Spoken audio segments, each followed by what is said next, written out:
Graha move very fast when it's retrograde? Yes, it does move very fast when it is retrograde also. It moves very fast when it is direct also. It all depends upon what is the angle from the sun.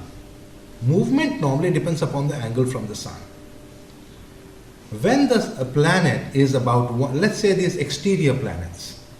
I'm not talking about the internal planets. The sun causes these planets to retrograde or go direct.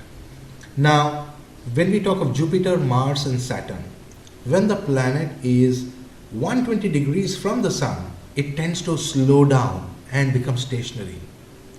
When it is opposite to the sun, it's moving very fast.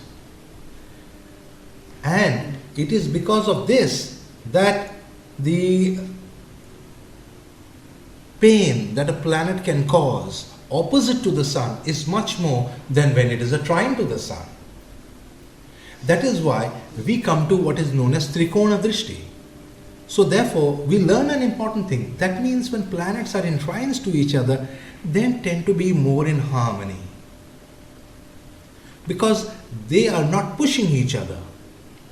Planets which are sitting opposite the sun are ready to cause a lot of pain. Did you see the point here? Mm-hmm. Okay. Now, yeah. How about the nodes? The nodes. Now, the nodes is a very interesting point. Parashara talked about stars in the sky. That means he's talking about light in the sky. Rahu and Ketu have no light. So by themselves, they do not even qualify as Graha. Then what light do they have by which Parashara would allow them to be qualified as Graha? That means these planets, Rahu and Ketu, have a certain vibration. A vibration or a light which is not visible to the human eye. Just like sound, there are some sounds which the human beings cannot hear, but the dogs can hear. The range or the audible range of a dog is much higher than that of the human being.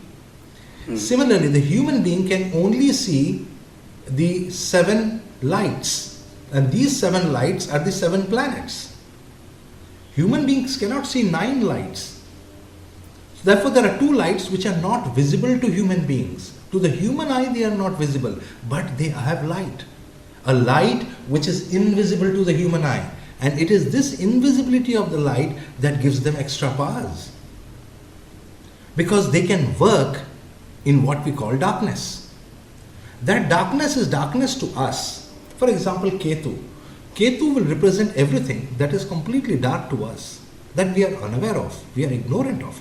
But Ketu is not dark to the cat. The cat is aware of Ketu. Similarly, dogs are fully aware of Rahu.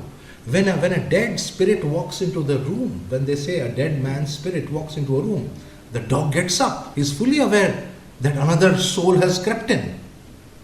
But you and I cannot know. That is the power of Rahu and Ketu. Rahu and Ketu also in their movement have a motion. You know a snake. When you look at a snake stands on his hood. Think of a cobra. He stands on his hood and he's oscillating, right? Have you seen a picture of a cobra which oscillates?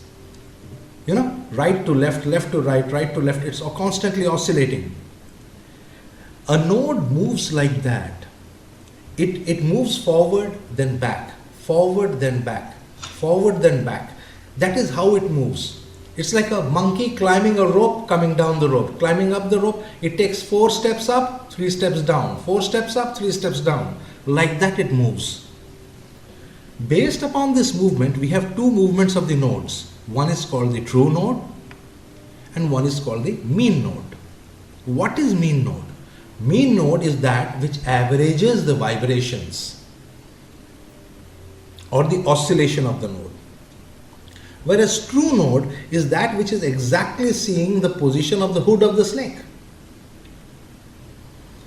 So therefore, the nodes are constantly retrograding and they also have different speeds. We cannot say that the nodes don't have speeds. So depending upon the nodal speed, when a node, any planet for that matter, when it is stationary, any graha for that matter, when it is stationary, it is more like the nakshatras. When it is moving fast, it is more grahana, more eclipse, more karma is associated with it, more rajas is there in it. Am I being clear on this now? Very clear. We will do more about the nodes. Yes. Yeah, go on. I missed the first part of the sentence because of the speed of the internet. Oh, Jane, we were talking about Sorry. we were talking about, anyway it's recorded so you'll be getting it. We were talking about the That's fine. node and its oscillations. Like a snake, Thank you. think of a cobra that is oscillating. That's a true node. So the cobra is oscillating in its hood. The hood of the cobra oscillates. Okay. But what matters is the center Thank line, you. the vertical line. Okay, what is the Jyotish paradigm? What is the model that we are going to work on? We must have a clear model and we must understand why this model is there.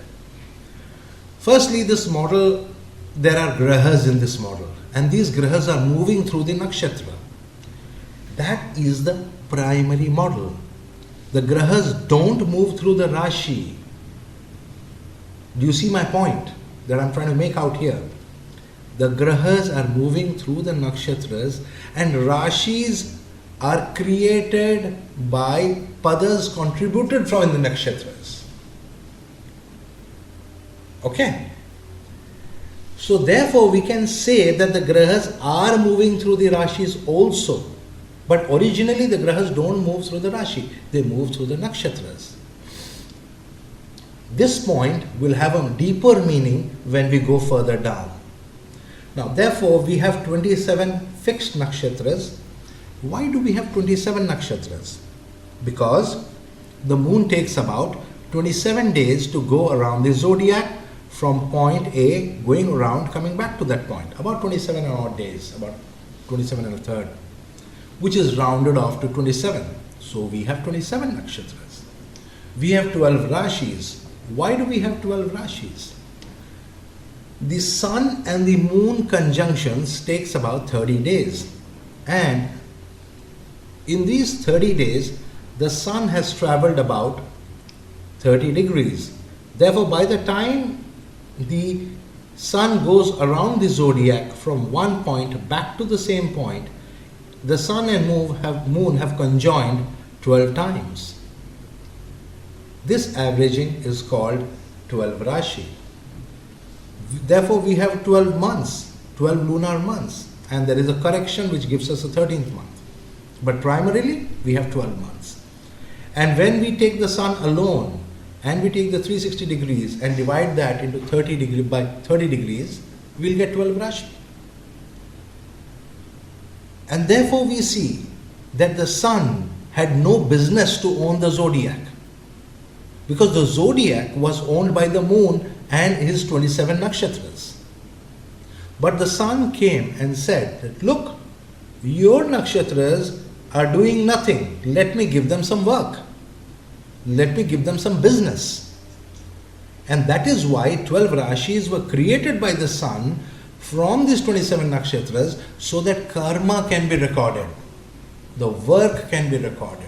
Everything that you have done, everything that you want is recorded in the 12 Rashis. So Rashi is a heap, which is a record of all the karma.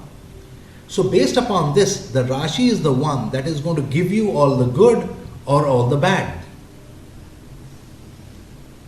You see the point here? The point here is the zodiac originally is 27 house zodiac, not a 12 house zodiac. Then we have the 9 grahas, which commence from the Surya, sun. To that we add the ascendant, rising, which is called Lagna. Now think about the Lagna. The Lagna has no light. It is a mathematical point. It is the point that is rising in the eastern horizon. The point about the thing about this eastern horizon is it is that which is always going upwards, that which is always rising. Hence, they have a very good name for the Lagna in English called the ascendant, because it is ascending, rising, going up. The opposite point to this is the descendant, is called the Saptama, Asta, that which is setting, like the setting sun. So the 7th house is like the setting sun, that which sets. The 7th is always associated with the setting sun, and the setting sun is associated with end of life. Therefore the 7th house becomes a Maraka because of the association of the setting sun with the 7th house. Now the fate of a native is based upon the Lagna and Graha conjoining or departing from each other. But this is a peculiar statement made by Parashara. Your fate is totally dependent upon your Lagna. That means, number one, you need to have a Lagna. If you don't have a Lagna, you can't have fate. And so therefore Lagna is associated with your birth. From your birth till your death, you have a Lagna. The moment you die, you don't have a Lagna anymore. That is why the Lagna is associated with your fate. Everything that you will experience in this world is totally dependent upon the Lagna. And since the Lagna is rising, therefore the Lord of the Lagna, a planet who will symbolize the good that will come to you. You know, I told you all the karma good and all the karma bad will come from the 12 Rashi. Because the sun has made these Rashis to keep the record of karma. Therefore, it must come, all the good must come to you ideally from your Lord of Lagna. Lord of Lagna will tell us why you were born, how you look. Do you look good? Do you look bad? What makes you look good? What makes you look bad? How will it be if you wore a certain color? Should you wear a certain gemstone? Everything depends upon the Lagna. And therefore, Lagna is that which is rising, that which makes you famous, that which makes you rise in life. Keep this one point always strong in your mind, because your fate hinges on the Lagna. That is Parashara's important statement. Planets which are joining the Lagna, or that means those who are coming towards the Lagna, and planets who are going away from the Lagna, have different meanings. When we say planets coming towards the Lagna, which planets are we talking about? That means we are talking of all the planets from the cusp of Lagna till the 7th house. That means planets in the invisible half. Therefore, planets which are joining the Lagna, who are coming towards the Lagna, are the ones who will have an immediate or a hidden impact on your life. That is your fate that you are waiting, which you are unaware of. Planets which are departing from the Lagna, that is from the cusp of Lagna to the 7th house in the reverse direction. That means we are talking of the houses from 7th till the 12th house. All the planets in there are those who influenced your past. And that is why you are completely aware of them. You are aware of what these planets did to you. It is something to do with your past, something to do with everything that came from, that stands behind you, not ahead of you. It's like looking back. Do we have the paradigm sort of, the picture sort of clear? Any question? Okay. So we will go to